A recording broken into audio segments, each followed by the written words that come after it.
estamos en compañía de la señorita Diana Rodríguez Acuña, quien nos está manifestando la situación de su señor padre. Bueno, ella viene atravesando una situación penosa, no solamente ella, sino toda su familia, ¿no? Ellos, ¿no? Son de Huánuco, específicamente del lugar de Huacaibamba, y nos ha manifestado hace unos momentos que desde el año 2013 vienen viviendo una pesadilla.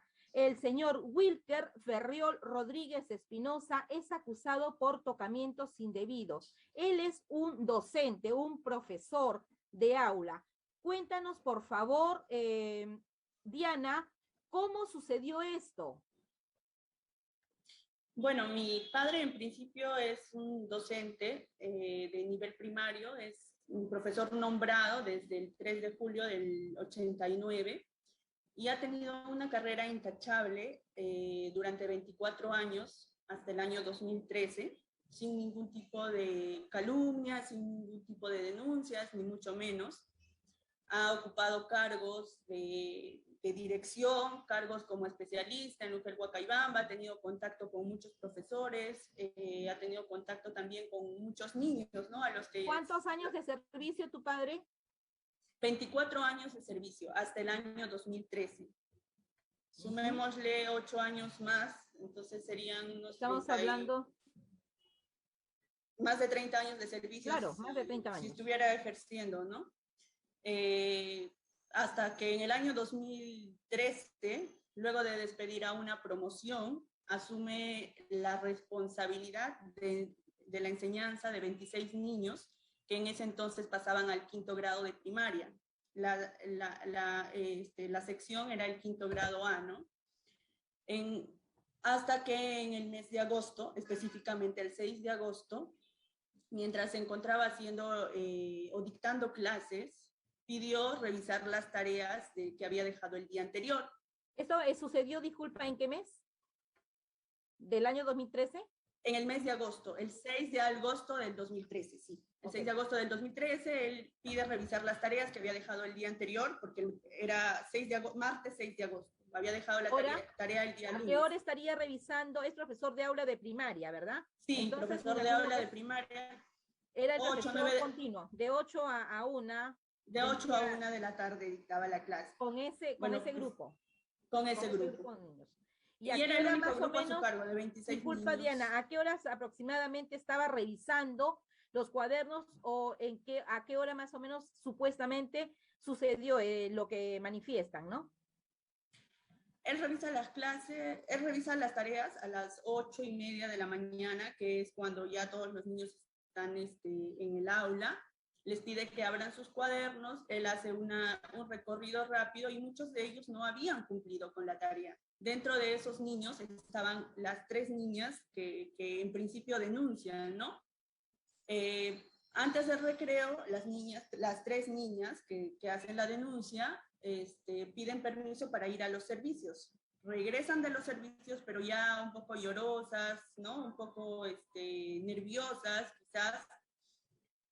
Y a la hora del recreo, tocó la campana para el recreo, ellos salen al recreo y el director de la institución educativa manda a llamar a estas 3 niñas a la dirección, donde se encontraban el fiscal de familia y el fiscal adjunto, que habían llegado manifestando que habían recibido una llamada anónima denunciando actos de tocamientos indebidos por parte de mi padre hacia sus alumnas.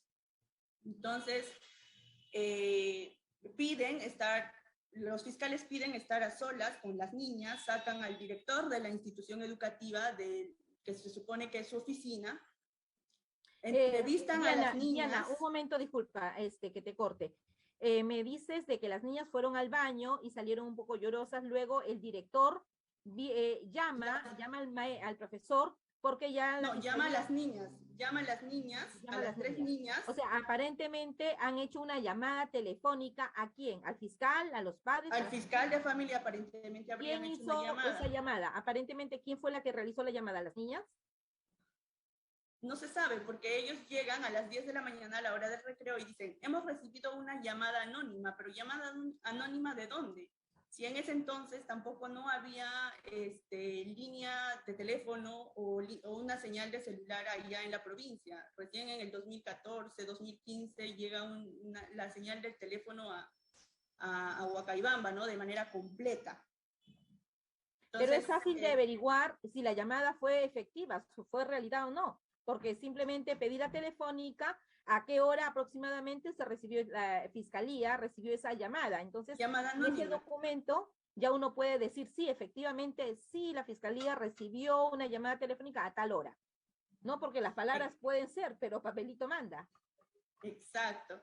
Son algunos de los actos irregulares que usted misma se está dando cuenta que se han cometido, ¿no? O sea, dicen una llamada anónima, van y simplemente van a levantar el acta con la declaración de las niñas, sin presencia de sus padres, sin presencia del director de la institución educativa, que se supone que es la autoridad máxima, ¿no? Dentro de la institución.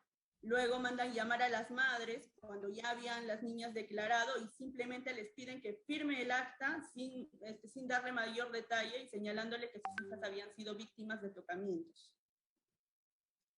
Posteriormente, cuando mi padre se acerca a firmar ya el registro de su salida, el director de la institución educativa le dice, profesor, ha venido la fiscalía y me ha referido que usted estaba haciendo o ejerciendo actos de tocamientos indebidos sobre las menores, ¿no? Pero no había una formalización, no había una comunicación formal hacia mi padre, ni mucho menos. Al día siguiente, cuando él va normalmente a su centro de labores, se da con la sorpresa de que, aparte de las 3 niñas, no asistió una niña más. Y más tarde le comentan que esa niña se había unido también a la denuncia que habían realizado supuestamente las 3 niñas, haciendo un total de 4 niñas la denuncia hacia mi padre. Luego el 8 de agosto, jueves 8 de agosto, se acerca a la fiscalía, ya al aula de mi papá, a hacer la constatación y a levantar un acta también, ¿no? Y él señala que siempre dicta sus clases con las puertas abiertas, que los niños siempre están presentes. El aula es un aula iluminado, o sea, las ventanas son amplias, grandes, ni siquiera para decir, oye, es un salón oscuro, ¿no? Diana, aproximadamente ¿cuántos años tiene la niña? Las niñas en ese entonces tenían 10 años. Actualmente las niñas tienen ya 19 años. Ya, pero la denuncia es por varias niñas, por una niña. Son 4 niñas las que denuncian. Las 4, o sea, a las 4 se realizó el tocamiento indebido el mismo día, en el mismo lugar, a la misma hora, en el mismo minuto y segundo. Cuando les hacen las entrevistas a las niñas, no hacen una referencia exacta de cuándo se ejerció el tocamiento sobre ellas. Simplemente dice, al momento de que me revisaba las tareas, me tocaba la pierna. Al momento de que me revisaba las tareas, me levantó la falda y me tocó por encima de mis panties. Pero, o sea, y cuando le preguntan, ¿cuándo fue que ejerció esa acción sobre ti? Dice, fue como 25 veces.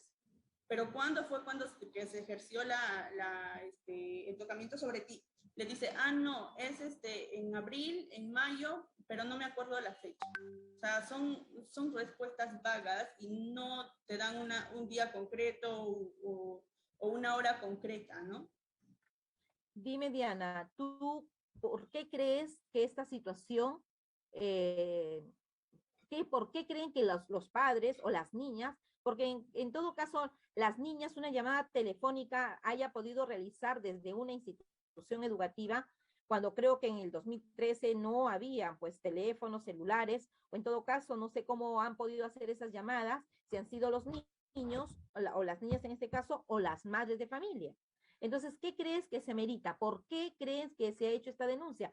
Porque de repente, no sé, tendrían bajas notas las niñas y las mamás para salvar el año están haciendo este tipo de denuncia, no sé. ¿Qué es lo que crees? Cuando se hacen las investigaciones, mi padre presenta el cuaderno de todos sus niños. Y solo estas 4 niñas eran las que no cumplían con las tareas, las que a pesar de que él les exigía, a pesar de que él estaba o sea, exigiendo que cumpla y también pidiendo el apoyo a las madres de familia con el reforzamiento en casa, no cumplían con las tareas. Entonces, quizás el error de mi padre ha sido ser exigente y querer que sus alumnas y alumnos aprendan, ¿no?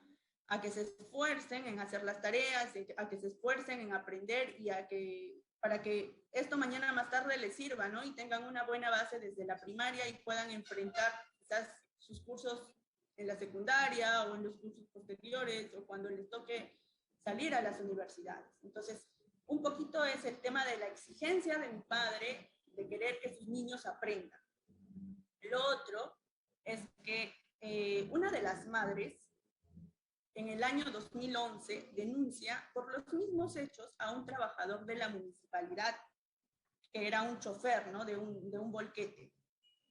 O sea, una de esas cuatro madres. Una de esas cuatro madres también victimiza a la hija, que también es la denunciante en este caso. Y o sea, ya hay un antecedente. Hay un antecedente. ¿Cómo tomamos conocimiento de ese caso?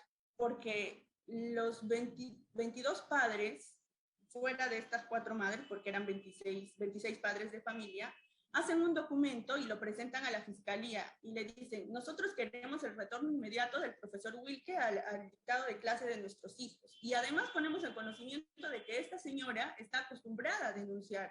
Y te presentamos la copia, la copia, que también aquí lo tengo, la copia de la denuncia que hacen en el año 2011 por los mismos hechos, por la misma niña, y donde absuelven al demandado, ¿no? Por falta de pruebas y porque no encontraron mayor sustento. Entonces, ese es otro, ¿no? Otro de los motivos que quizás hay detrás de toda esta denuncia, ¿no? Bien, a todos los seguidores, estamos con la señorita Diana Rodríguez Acuña, hablando sobre el caso de su padre, de su señor padre docente, Wilker Ferriol Rodríguez Espinosa, quien fue denunciado por tocamientos indebido hace 8 años, 2013. Ellos viven una pesadilla en familia, me imagino que están tristes. Yo te veo muy joven, Diana, me imagino 8 años antes, todavía eras adolescente o de repente estoy equivocada en las edades, pero ahora yo veo que tú estás tomando fuerza en defender a tu padre, me imagino que también tienes el abogado o abogadas que están ayudándote en defender a esta situación. Pero más allá de ello, tú todavía eras adolescente, muy joven todavía para enfrentar esta situación que tu padre y mi familia estaban viviendo. Claro, yo todavía estaba en el colegio en ese entonces. Yo tenía 15, 14 años en esa época, ¿no? Entonces, cuando nosotros tomamos conocimiento de la denuncia, no solo nosotros, sino también los mismos padres de familia, colegas, demás familiares, ¿no? Hicieron los mismos padres de familia que en ese entonces eran, pues, padres de los alumnos a los que enseñaba mi papá, hicieron un plantón enfrente de la fiscalía pidiendo que también se tome la declaración de ellos, ¿no? De los otros 22 niños, la declaración de las madres, la declaración de los mismos profesores. Claro, estamos hablando de un maestro a la fecha, 2013, 25 años de servicio, 25 años de trabajo, de labor, de que su misma comunidad lo han conocido, ¿no? Conocen el trabajo, la forma de ser, de actuar del maestro. Ahora yo voy más allá, ¿no? Voy al tema de la moral, del respeto, de la conciencia de las familias. De las familias, y no solamente yo digo ya de las familias, porque si tú me dices 10 años y ahora le sumamos 8, estamos hablando de adolescentes, no adolescentes ya, sino jóvenes, 17, señoritas, 18, o de repente hasta 20 años alguna de ellas puede tener. Entonces yo digo, yo pregunto, ¿no? Esas señoritas no tienen el remordimiento si en el caso que fuera falso esta denuncia, esa conciencia. Yo no entiendo, de repente, no sé, la madre, las familias que hayan apuntado y hayan realizado este tipo de accionar frente a un maestro que por lo que te escucho y por lo que más o menos el documento que me ha llegado es un docente implacable, con una moral alta. En todo caso, no sé si ustedes, tú que eres de Huánuco, de Huacaibamba, has podido tener contacto, has hablado con las familias de los denunciantes, con las ya jóvenes, 18 años, me imagino que deben de tener alguna de ellas. Entonces, no sé, pregunto, no sé si tú has tenido el contacto con alguna de ellas. El contacto directo no, pero tenemos una declaración que hizo una de las niñas ante un juzgado de paz del centro poblado menor de Rondobamba, que es un pueblito que está a 15 minutos de Huacaibamba, porque tampoco había notaría en ese entonces. En el año 2018, una de las niñas, en compañía de su mamá, se acercan al juez de paz al rendir su manifestación, quizás por el cargo de conciencia, quizás por el remordimiento que, como usted señala, ¿no? A decir que la declaración que ellos habían dado en el 2013 había sido manipulado por la fiscal de familia y que cuando a ellas las mandaron llamar a la dirección, era la fiscal de familia la que le enseñó o la que les enseñó qué es lo que tenían que decir. Y si vamos a las declaraciones, vamos a encontrar declaraciones que son copia fiel, una tras otra es copia fiel. Lo único que cambia es el orden de los nombres de las niñas. También vamos a la declaración de la madre, de una de las madres, ¿no? Donde dice, a mí me llamaron, cuando yo estaba haciendo los quehaceres de mi casa, estaba cocinando para el almuerzo, para que pueda llegar mi hija del colegio y pueda almorzar, me llamaron de la fiscalía y me dijeron que me acerque a las instalaciones de la institución educativa 33230 de Huacaibamba. Cuando yo llegué, lo primero que hicieron es mostrarme un papel y decirme, oye, a tu hija, el profesor la ha tocado, tienes que firmar aquí y tenemos que hacer la denuncia. Pero ni siquiera le permitieron leer el acta que estaba firmando. Y dice, ese quizás ha sido mi acta de sentencia, ¿no? Para yo vivir esta pesadilla, porque para mí también es una pesadilla. Un profesor inocente, o he formado parte de la acusación que se ha hecho un profesor inocente, y hoy me arrepiento, porque quizás no estaría viviendo el calvario que está viviendo ahora. Eso es lo que manifiesta una de las niñas y una de las mamás que en el 2013 acusaron y que en el 2018, luego de casi 5 años, se rectifican, ¿no?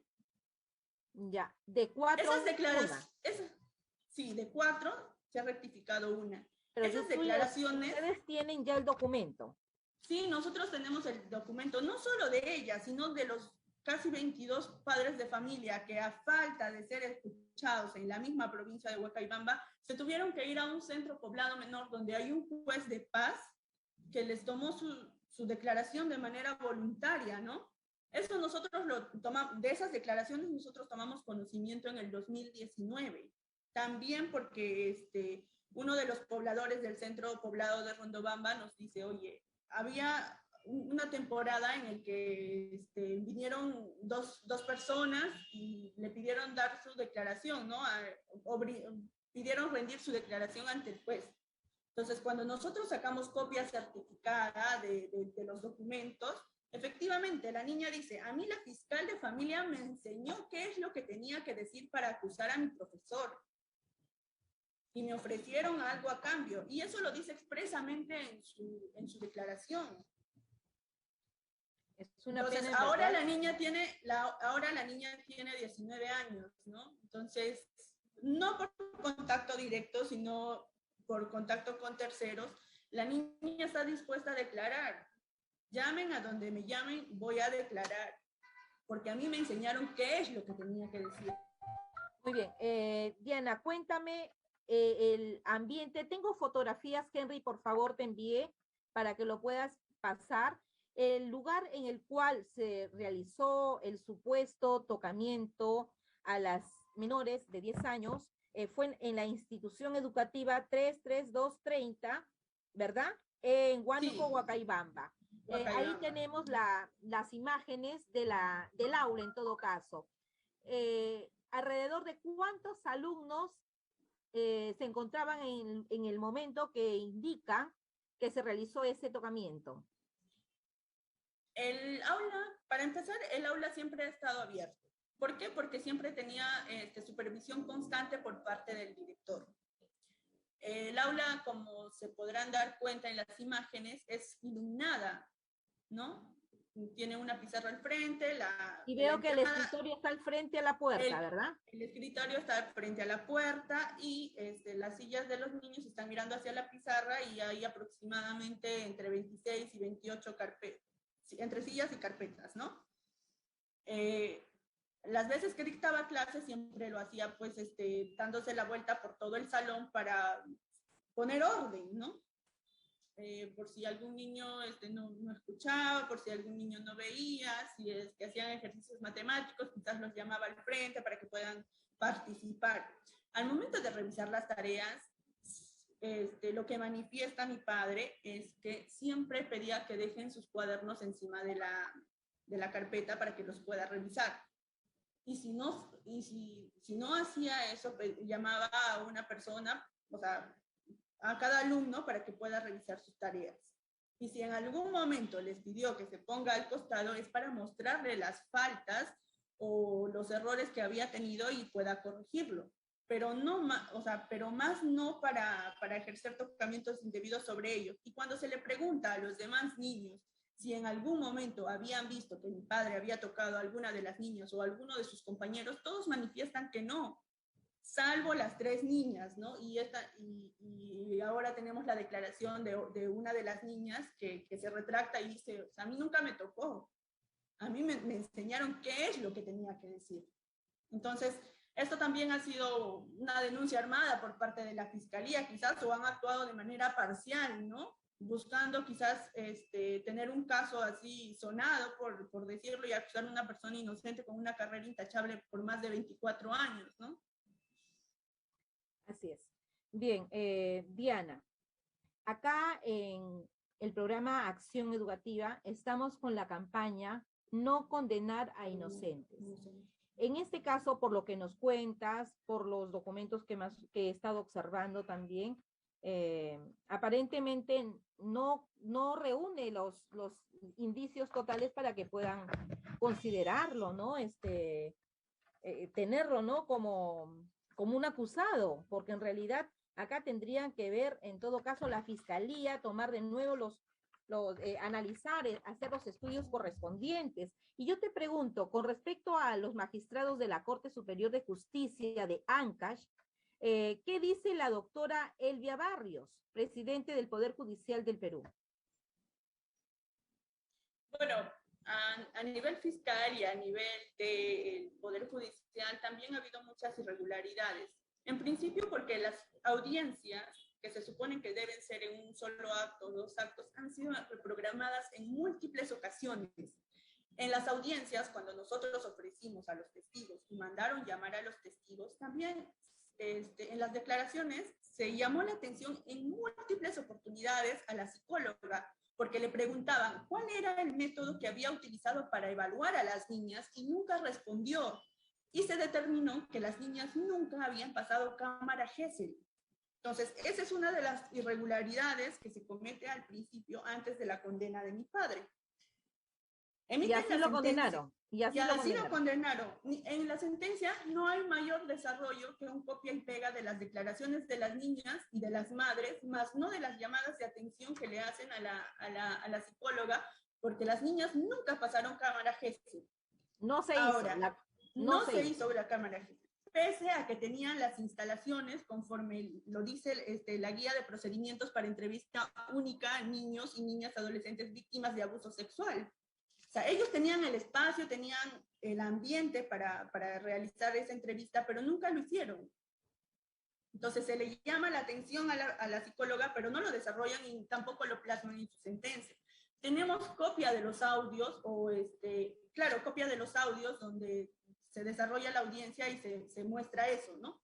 Lo otro es que una vez emitida la sentencia, nosotros apelamos la sentencia y nos mandan a la sala descentralizada de Huari, donde casualmente el presidente de la sala era el esposo de la fiscal que denunciaba a mi padre, o que formalizó la denuncia para la posterior condena de mi padre, ¿no? Entonces, o sea, son actos tras actos que han venido vulnerando el debido proceso.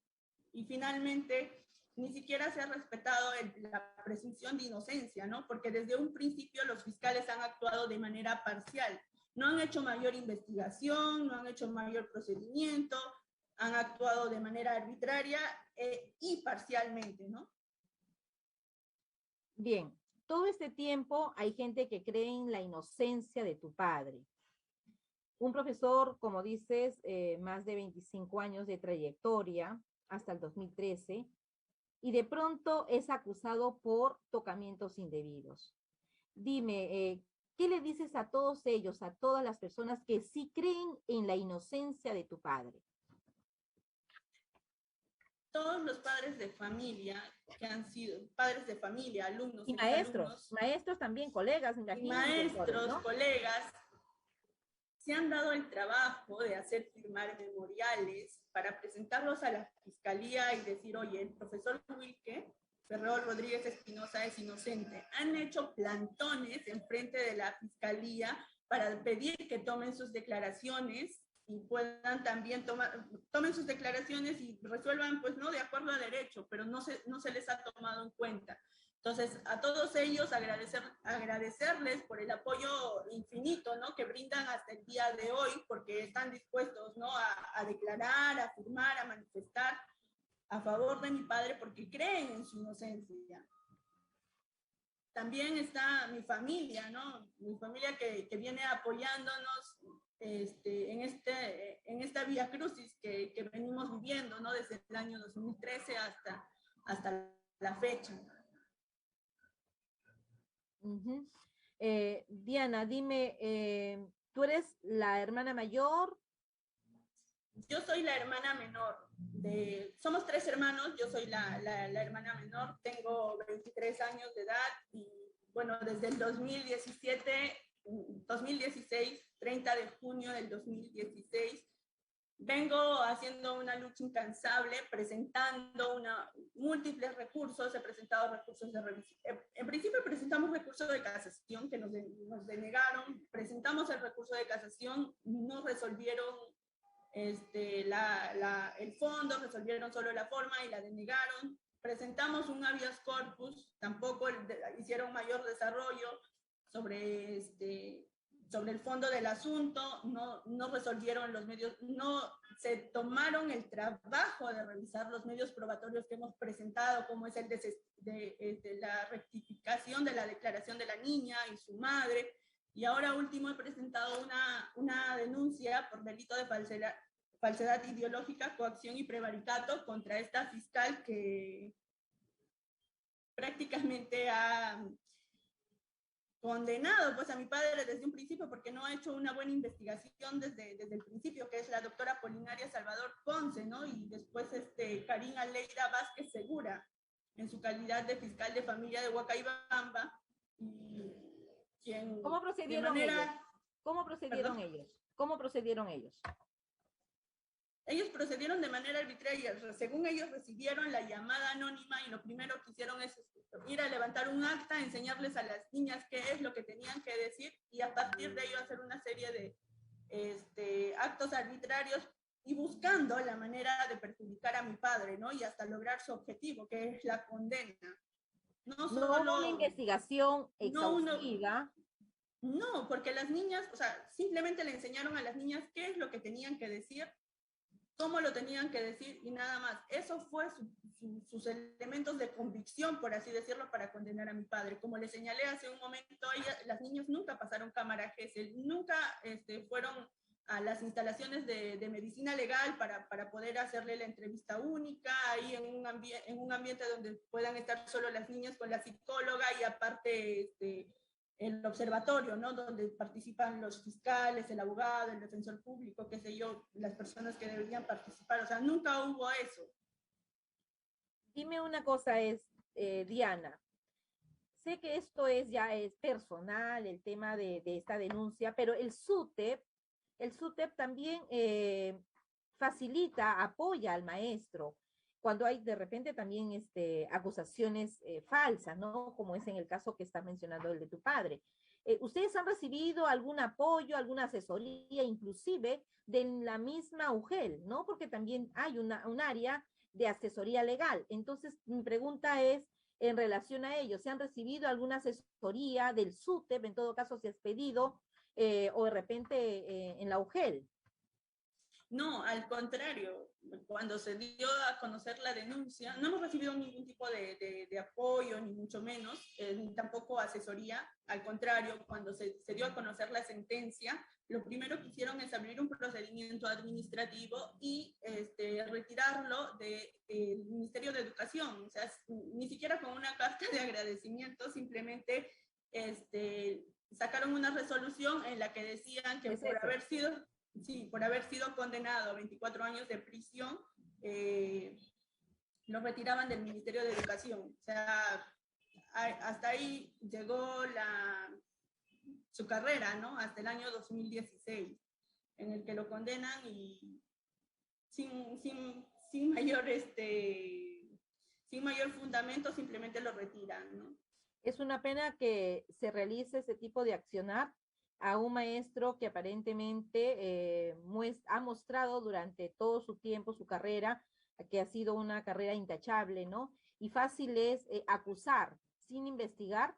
Me parece que es desleal, ¿no? Desleal porque no se puede indicar a alguien como culpable de algo cuando no se ha tomado las medidas o no se ha podido investigar exhaustivamente y encima ser condenado.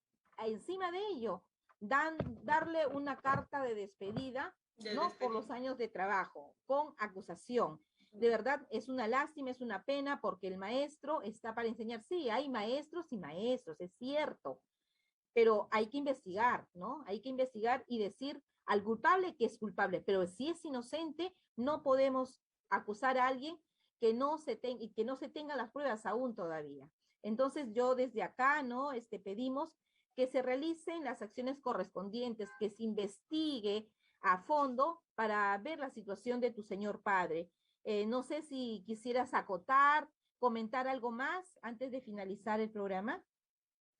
Sí, haría un pedido, ¿no? al Poder Judicial y al Ministerio Público que revisen el caso de mi papá, que es el profesor Wilker Ferrero Rodríguez Espinosa, porque hemos presentado una denuncia contra los fiscales, porque estamos, como les señalé, tratando de agotar todos los medios posibles, ¿no? Presentando medios probatorios donde se demuestra que mi padre es inocente, ¿no? Entonces, revisar el caso a fondo, de que se den el trabajo y la molestia, no solo de revisar, de leer, analizar y luego desarrollar en la sentencia al momento de dar una resolución, ¿no? Porque normalmente lo que hacen es simplemente, es tocamientos indebidos. Entonces, como ya lo condenaron en primera instancia, ya solo tenemos que confirmar. Y no es así, porque como hemos presentado medios probatorios donde en realidad se demuestra la inocencia de mi padre, ¿no? Entonces, pedir encarecidamente a los fiscales de que se tomen el trabajo de leer, analizar y luego desarrollar en su sentencia todo lo que nosotros estamos presentando. Antes de finalizar, dime, ¿tu señora madre se encuentra con ustedes? Sí, mi mamá es una persona que ha sufrido bastante al día de hoy, ¿no? Porque ha tenido que asumir el rol de padre y madre para todos. Para todos ustedes, claro. Para todos nosotros, ustedes. Sí. Me imagino que durante estos años no han podido ver y no tienen comunicación fluida con él. No, durante estos prácticamente 6 años no lo vemos, no sabemos de él. Tiene nietos que a la fecha ya pues no conoce, y es una impotencia muy grande, ¿no? Sentir eso. Me imagino, Diana, yo sé que Dios Todopoderoso va a obrar para que esta situación se aclarezca, se dé por concluido, ¿no? Pero se dé por concluido denominando a tu padre inocente. Inocente. ¿No? Porque no se puede culpar a alguien sin tener todas las medidas bien en mano, ¿no? Documentos en mano. No se puede dar libremente a alguien, indicar a alguien que sea culpable. Por eso acá desde Acción Educativa tenemos esta campaña, no condenar a un inocente, y en este caso, como tú has manifestado durante toda esta entrevista, y has manifestado que tu padre sí es inocente, ¿es verdad? Sí, entonces es así, hay que ver, no sé, las medidas que vayan, perdón, ¿no te escuché? Estaremos en la lucha incansablemente hasta demostrar la inocencia de mi padre, no solo porque lo es, o sea, sino porque es una injusticia muy grande de que una persona que haya tenido una carrera por la intachable dignidad, durante por su dignidad y 24 años, justicia, exacto. Por justicia, es lo que vamos a buscar. Bien, muy agradecida por la entrevista, señorita Diana Rodríguez Acuña, y yo sé que nuestro creador va a obrar para que tu padre lo declaren inocente. Muchas gracias, muchas gracias. Nos estamos viendo hasta otra oportunidad. Gracias a usted también, doctora Marisol, y gracias al programa. Gracias. Nos vemos amigos. Hasta luego.